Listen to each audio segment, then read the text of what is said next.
మరణం అంటే మానవుడికి చెడ్డ భయం. నాకు సంగతి జ్ఞాపకానికి వస్తుంది.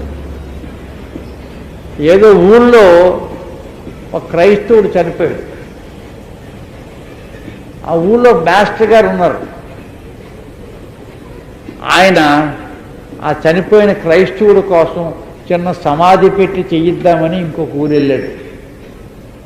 ఊరు వెళ్ళి సమాధి పెట్టి తయారు చేసేటప్పుడు చీకటి పడిపోతుంది. ఇంకా చీకటి పూర్తిగా పడలేదు, సాయంకాలం అయిపోయింది. ఇప్పుడు ఆ సమాధి పెట్టి తన ఊరు తీసుకెళ్లాలంటే ఎవడు బండి కట్టడం?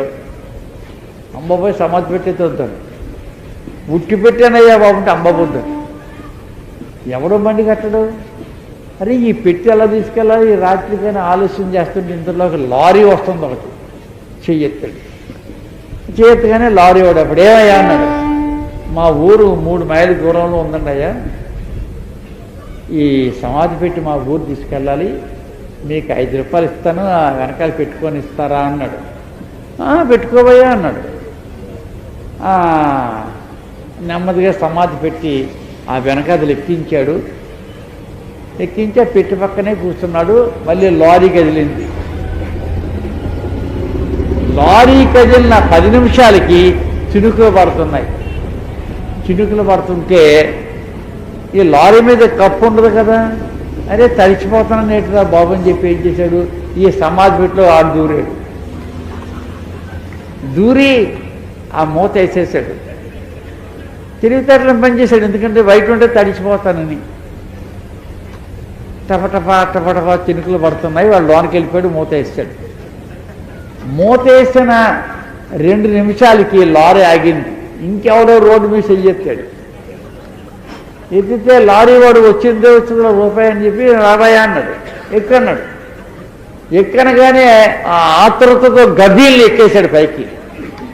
ఎక్కగానే లారీ బయలుదేరింది. ఇంకేముందో లారీలోని ఇలా చూస్తే సమాధి పెట్టి అమ్మ నాయనోయ్ అని చెప్పి గట్టిగా పళ్ళు బిగించేసి ఆ లారీ ఆ కర్ర పట్టుకొని గట్టిగా బిగబెట్టి ఉన్నాడు. అమ్మ బాబోయ్ ఎంత పని అయిపోయింది, ఎంత పని అయిపోయింది, అయ్యి బాబోయ్ ఎంత పని అయిపోయింది. ఇంతలోకి మళ్ళీ ఆగింది లారీ. ఇంకోటి ఎక్కాడు. వాడు ఎక్కగానే లారీ కదిలింది. కదలగానే వీడియోలో వెనక్కి చూస్తాడు. అమ్మ బాబోయ్ అని చెప్పి ఈ గట్టిగా పట్టుకున్నాడు. ఇద్దరు కూడా ఎక్కెట్టిపోతున్నారు.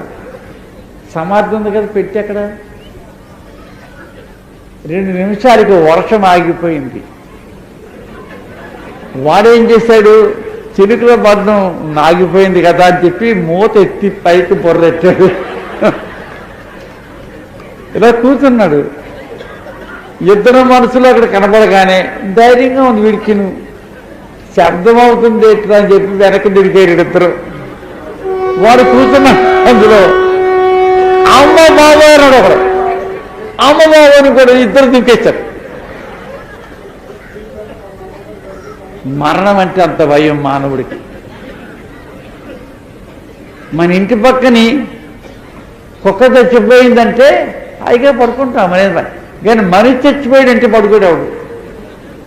భయం, దెయ్యమే పట్టుకుంటాడు.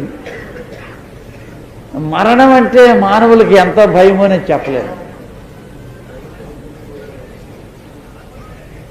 ఈ మరణము గూర్చిన మర్మం మానవుడికి తెలియదు. కొందరు ఏమంటారంటే చచ్చిపోయిన తర్వాత ఏమీ లేదయ్యా, గాల్లో కలిసిపోవడమే, ఇంకేమీ లేదయ్యా అని చాలామంది చెప్తారు. బాగా చదువుకున్న వాళ్ళు చెప్తారు, చదువు లేని వాళ్ళు చెప్తారు ఆ మాట. There is nothing beyond the grave. ఏం లేదు. మన దేశంలో పండితులు ఏం చెప్తారు, చచ్చిపోయిన తర్వాత ఆత్మ ఇంకొక శరీరాన్ని తగిలించుకొని మళ్ళీ ఈ భూమి మీదే పుడతాది అని మన దేశంలో చెప్తారు. అది ఒక సిద్ధాంతం. ఎవరన్నా చూసొచ్చారని కాదు, బహుశా ఇలా జరుగుద్దని అదొక సిద్ధాంతం. నేను చనిపోయేటప్పుడు నేను మళ్ళీ ఈ భూమి మీద మానవుడిగా పుడతాను. పూర్వకాలం అయితే కుక్కగానో నక్కగానో పుడతానేమో అనుకునేవారు, కానీ ఇప్పుడైతే అందరూ మానవులుగానే పుడతారని అనుకుంటున్నారు. ఇప్పుడు మానవ జన్మ అది ఒక ఊహ అది ఒక వేదాంతం. కానీ ఎవరు చూడలేదు, చూడండి, ఎవరు చూడలేదు. కానీ మొత్తాన్ని ఆత్మ అనేది అమరజీవి, ద సోల్ ఈజ్ ఇండిస్ట్రక్టబుల్ అనే మహాసత్యాన్ని ఈ పునర్జన్మ సిద్ధాంతం బోధిస్తుంది. అలాగూ కనీసం 84 లక్షల సార్లు నువ్వు సరిపోవచ్చు, అంతం లేదు. కానీ మరణమును గూర్చి ఆ మర్మాన్ని తెలియచేసిన వాడు ఈ భూమి మీద ఒక్కడే ఉన్నాడు. ఆయన పేరు యేసుక్రీస్తు. మన ఆంధ్రప్రదేశ్లో ఒక ఊళ్ళో ఇలాంటి కోటాలు జరుగుతున్నాయి. నేను అక్కడ మాట్లాడుతున్నాను. దేవుడి దయ వల్ల 4-5 రోజులు చక్కగా కోటాలు జరిగాయి. ఒకరోజు అక్కడుండే స్నేహితులు, ఏమండి మా ఊరు చూస్తారా అన్నారు. చూస్తానండి అంటే కారు తీసుకొచ్చారు. కారు ఎక్కించి తిప్పుతున్నారు. ఇంతలో ఒక పెద్ద భవనం కనపడ్డది, చాలా పెద్ద మేడ. అయ్యి బాబు, ఇంత పెద్ద మేడ ఉంది, ఏటండి ఇదేటన్నాను. ఇదా అండి మా జనరల్ హాస్పిటల్ అండి అన్నాడు ఒకడు. అయ్యి బాబు, ఇంత పెద్ద ఆసుపత్రి ఉందా మీకు? మీరు ఎంత ధన్యులండి అన్నాను. ఎందుకు వచ్చింది ధన్యతలండి? పనికిమాల హాస్పిటల్ అన్నాడు. అయ్యో ఇంత పెద్ద హాస్పిటల్ పనికిమాల హాస్పిటల్ అంటే ఏమయ్యా అన్నాను. అదే అండి, అది 1 వే ట్రాఫిక్ హాస్పిటల్ అని అన్నాడు. ఒకవైపే ప్రయాణం చేయాలి ఆసుపత్రుల్లో అన్నాడు. అదిటే అలాంటిది రోడ్ల మీద ఉంటుంది కానీ హాస్పిటల్లో కూడా ఉంటుందా? 1 వే ట్రాఫిక్ ఎప్పుడు వెళ్ళలేదు అంటే ఏటయ్యా అంటే ఏమీ లేదండి, అందులోకి వెళ్ళినోడు బయటికి రాడండి అన్నాడు. అరే, చాలా ప్రమాదకరమైన ఆసుపత్రి, 1 వే ట్రాఫిక్, అలాగే వెళ్ళిపోవడమే. దేవుని బిడ్డలారా, ఈ మానవ చరిత్రలో యేసుక్రీస్తు ప్రభు ఈ నేల మీద కాలు పెట్టిన దాకా ప్రతి శ్మశాన భూమి 1 వే ట్రాఫిక్.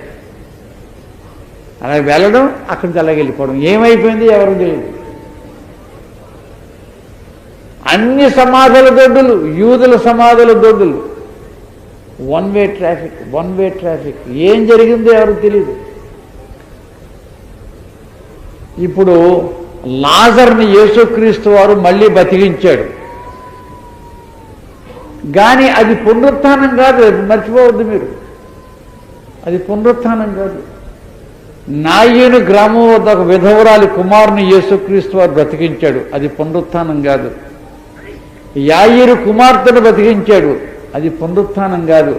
అది భౌతిక జీవితం యొక్క పొడిగింపు. It is only an extension of physical life.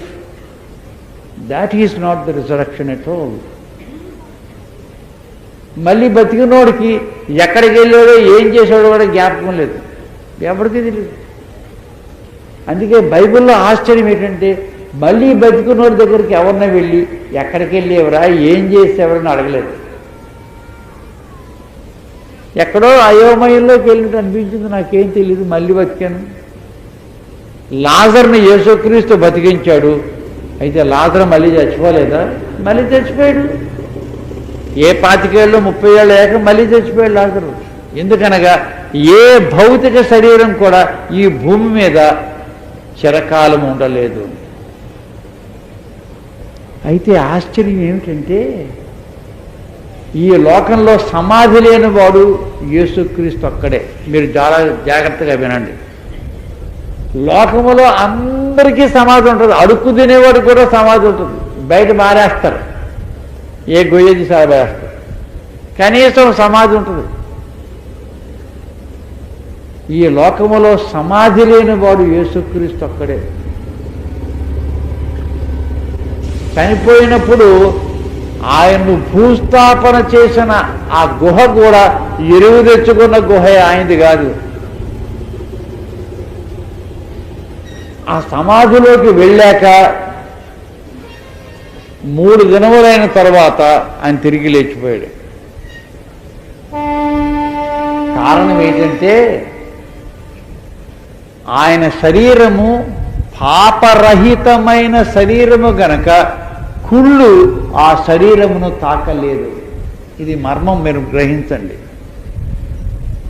His was a sinless body over which decay has no power. కీర్తన గ్రంథం 16వ అధ్యాయంలో ఒక చక్కని మాట ఉంది. ఏమని తెలుసా? నీ పరిశుద్ధుని శరీరమును నీవు కుళ్ళు పట్టనీయవు ఉంది. యేసుప్రభు యొక్క పునరుత్థానం గురించి బైబిల్లో ఉంది. దావీదు రాశాడు, thou wilt not allow the body of thy holy one to see corruption. పాపరహితమైన శరీరం కనుక 30 రోజులున్నా అలాగే ఉంటుంది, అక్కడ ఏం జరగదు. అయితే మన శరీరాలు పాపపు డాగులు కలిగిన శరీరం కనుక ఆ నాశనం అనేది వెంటనే శరీరం పట్టుకుంటుంది. 3 రోజులైన తర్వాత యేసుక్రీస్తు మళ్ళీ బయటకు వచ్చేసాడు. 3 రోజులైన తర్వాత బయటకు వచ్చాడు, కానీ ఎప్పుడు బతికాడో మనకేం తెలుసు? సమాధి చేసిన సాయంకాలమే జీవించి ఉన్నాడా? మనకు తెలియదు. మర్మం